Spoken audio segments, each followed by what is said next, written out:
Be positive. ఒక ముసలిగాడిద ఆలోచన. ఒక చిన్న కథ. ఒకరోజు ఓ గాడిద లోతైన ఎండిపోయిన బావిలో పడిపోయింది.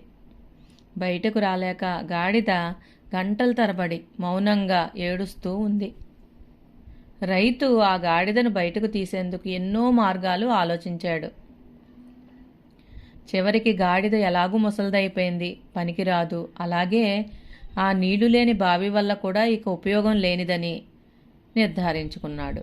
దీంతో గాడిదను కాపాడేందుకు శ్రమించడం దండగా అని భావించాడు. ఆ బావిని మట్టితో నింపి గాడిదను అక్కడే పాతిపెట్టాలని నిర్ణయించుకున్నాడు రైతు. రైతు తన పొరుగు రైతుల సహాయంతో బావిలోకి మట్టిని పోయడం ప్రారంభించాడు.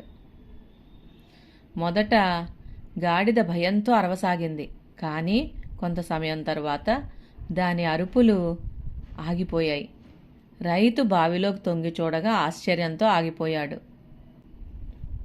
గాడిద తనకు మీద పడుతున్న ప్రతి మట్టి పొరను కదుపుకుని దాని మీద నడుస్తూ పైకి వచ్చేస్తోంది. ప్రతి మట్టి పొరను కుదిపేసి అడుగు పైకి వేస్తూ అలా నెమ్మదిగా పైకి చేరుకుంటోంది. కొద్ది సమయం తర్వాత అందరూ ఆశ్చర్యంగా చూస్తుండగా గాడిద పూర్తిగా పైకి వచ్చింది. చివరి అడుగు వేసి బావి నుండి బయటకొచ్చి తన శరీరాన్ని కుదిపేసి మరీ ఆనందంగా బయటకు వెళ్ళిపోయింది. దీనిని బట్టి జీవితంలో మనపై ఎన్నో నిందలు పడతాయి. అవి మనలను కిందికి లాగడానికి ప్రయత్నిస్తాయి. కానీ ఆ గాడిదలాగా వాటిని కుదిపేసి వాటిని అవకాశాలుగా మార్చుకుంటూ పైకి రావాలి.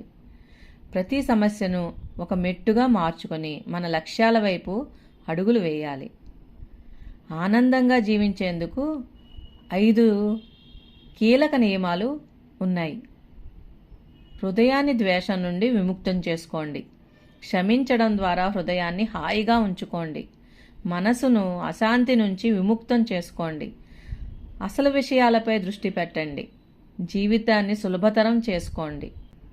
అవసరం లేని భారం వదిలేసి అవసరమైన దాన్ని మాత్రమే మనసు నిలుపుకోండి. దానగుణం పెంచండి. ఆశలు తగ్గించుకోండి. ఎక్కువ ఇచ్చినప్పుడు ఆనందం పెరుగుతుంది. ఎక్కువ ఆశలు పెంచుకుంటే నిరాశ తప్పదు.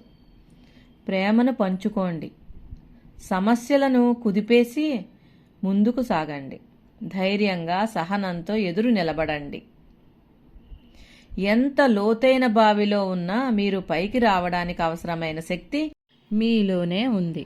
ఒక్కో అడుగు వేసుకుంటూ పైకి ఎదగండి.